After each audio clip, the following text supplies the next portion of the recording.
I am so excited about this new Tesla Model 3. If you haven't seen it yet, the new Project Highland was finally revealed in Europe last night. There are so many things about this car that are just amazing. So what we're going to be doing today is reacting to the new video that just came out from Carwow. Matt is the best out there when it comes to reviewing cars. He did just a stellar job going through the Model 3 and highlighting so much different parts of it. And if I counted right, there were 34 different things he highlighted that were new with the Model 3. And some of those were just categories, so if you really itemized them out, it'd be even more than that. So obviously 100% video credit to Carwow. So let's watch this video together and react to some of the amazing new stuff coming to the Model 3. So one of the big changes here at the front are to the lights. They're now slimmer and sleeker than before. Love and the have more headlights. prominent LED daytime running lights. So they've futuristic. Got a bit more Audi with the headlights. Also, they've done away with the old fog lamp and the vent at the side here. Now you've just got this one big central vent. I think the car looks a little bit more aggressive than before. What do you guys think of the new vent? Fish-like. Do you know what? I think there's a little bit of the hint of the Hyundai Ioniq 6 about it. Or maybe, if I'm being a bit kinder, an Aston Martin. Much better. From the side, the Model 3 is very similar to before because this is actually a mid-life facelift, not an all-new car. However, there are some new alloy wheel designs, so you get 18 I'm not in love and 19 with those. inches, and the 19s, which is what these are, have these special slats. What do you guys think? I mean, look at those wheels. You like them? Not like them? I think there's not enough of the wheel. I don't know. I don't really like it. Inserted there, which make the wheels look a little bit larger than normal. Also, there's two new paint schemes. There's an ultra red, which is very similar to what you get on the new Tesla Model S. That's pretty cool. And then this stealth grey, which is pretty nice. Finally, around the back, there are some new taillights, and they're no longer split like on the previous. I mean, those taillights are pretty sexy, but look at the ones I have on my car right now. Which one do you think are better? These ones or these kind over here?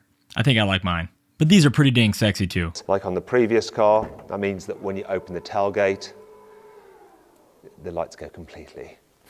Also, this lower part of the bumper has been redesigned as well, and you've got these fog lights integrated into them.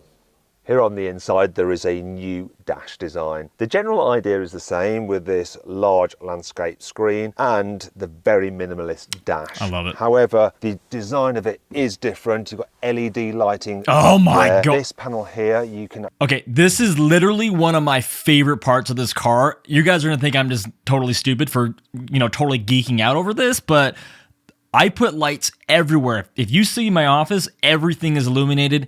And in my car, I get as many as I can in there as well. This is so sexy. And you'll see later that they're not just on the dash, but they go along the doors as well. What I don't know is if you can change the colors. I bet you can. Actually personalize it with different materials and colors. You've got this big central vent. That's cool. Also, the steering wheel is different. So now you've got the indicators on there. So there's no stalks at all on this car. You used to have the indicators on a stalk and the... I do love that you still get controls for the indicators, even though they're not stocks anymore. That's a really good thing. I don't like that the car would have to do it on its own, like they were kind of hinting they were going to do for a lot of it. Cruise control on a stalk as well. The horn is also now on the center of the steering wheel, which makes it easier to... I didn't know that was not a thing. Other changes include a redesign of the center console. Cool. Very these clean. Aluminium bits here to make it feel a bit more expensive. And Tesla claim they have improved the quality of the materials inside this car. It does feel a little bit better than before. But this is actually important. The improvement in quality isn't just for show.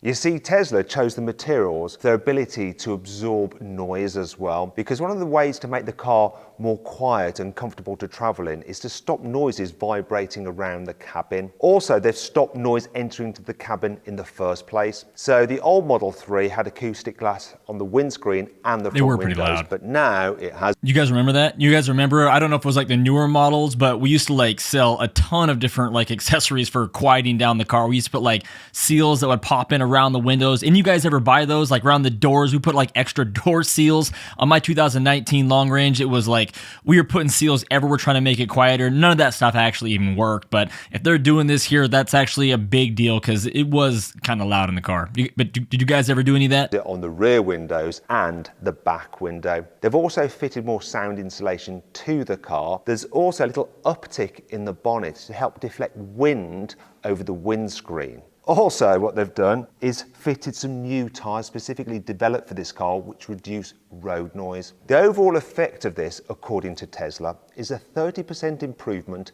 in wind noise and ambient noise, which means That's basically huge. if you pull up at the traffic lights and there's a truck chugging along next to you, it should reduce that kind of noise coming into the Freaking cabin. petrol Also, drivers. there's a 25% improvement in impact noises, which is basically noise from your suspension, and a 20% improvement in road noise. Another way Tesla has tried to make this Model 3 feel more luxurious is to improve the suspension. So the old Model 3 was pretty good at dealing with bigger This is a bumps, huge but it would change. tend to fidget over imperfections in the road. So to try to address this, what Tesla have done is upgraded the suspension. So they've fitted new springs and dampers. They've altered the geometry of the front suspension. They've changed the way they're mounting the subframes to the actual chassis with more bonding points, and they've uprated the bushings as well. I wonder if they've done anything with the steering arms. They didn't quite mention that, at least I don't think he did. Whereas if you get any water inside of these things, like most Model 3 owners, I don't know about Model Ys per se. My Model Y hasn't had the issue, but they start to creak and everything because the water gets in those things and rust. And if you hear anything in your car, make sure you get that in and fixed because that is covered under warranty. But very quickly it becomes not, obviously, when your warranty expires. So make sure you're listening for that because that's a big issue with Teslas. Even worked on the tyres, so as well as improving road noise, these tyres are apparently more cushioning, so they help iron out some of the bumps in the road.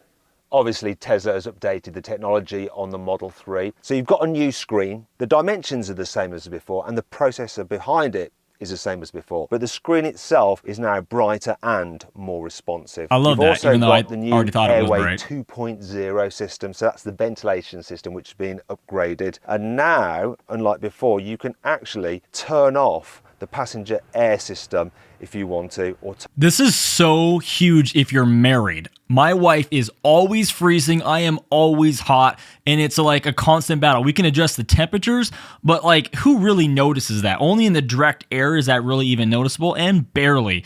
But if you have to completely shut it off, blow cold air on me, she can just be herself without air. That's pretty awesome. Turn it on again. So if you or your passenger can't agree on what fan speed to have, that's not a problem anymore. Sweet. Tesla have also improved the Bluetooth in this car. So before you had one central system with a collection of microphones, now you have two systems, one on each side. So you should have better audio phone calls. They've also improved the Wi-Fi connectivity, so you can do things like download stuff while parked slightly further away from your house and the road. That's actually so important as well, because I actually had to get Google Pods and put them in my garage to like push my internet further out because my house is spread pretty wide.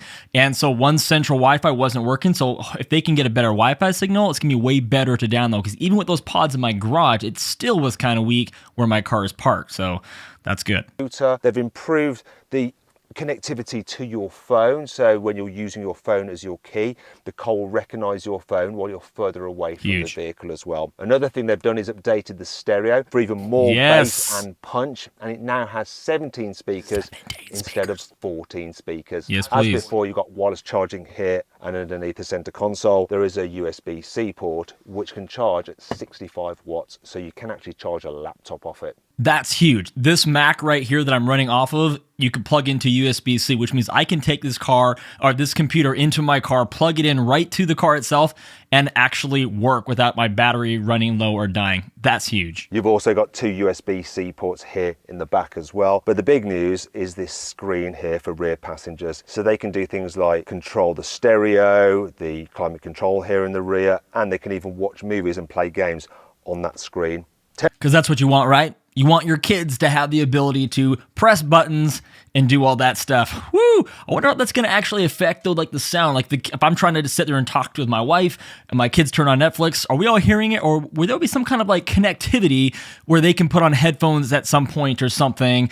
I don't know, but I'm curious to see how that works. If you guys remember, I just did an install with the screen in my car in the back of it, and it was like I ended up actually taking it out because the kids' feet were always right on it. That's like a central spot to rest your feet if you're in the back and you're a kid, apparently. So I love the concept, but in reality, for families, I'm curious how that's going to actually go across. Tesla has also updated the geometry of the seats to make them a little bit more reclined and comfortable, though I still do find them a little bit too close to the floor, so your knees are quite high up and you can't really stretch your feet out underneath the seat in front. However, the seats are now perforated, which looks a little bit more expensive. However, the perforations in the front actually serve a purpose, because now the front seats aren't only heated, they're also ventilated. You guys remember when I just did a review on this. I put seat covers that were ventilated. Quite a few people actually ended up buying those. I use them for a long time. It's really nice to have that ventilated seats, but I bet these work a lot better, and you're probably not going to hear them as loud as those seat covers. That's actually really cool, especially for all this heat we've been having. The final major thing that Tesla's changed on this car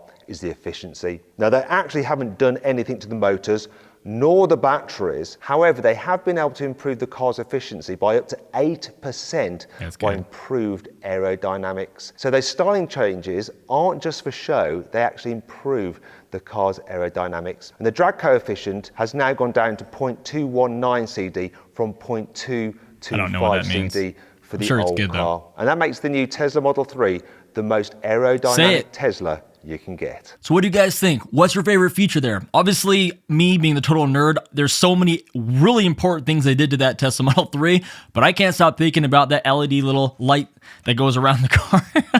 I'm such a nerd. But comment down below what your favorite parts are, and I will see you guys on the next video.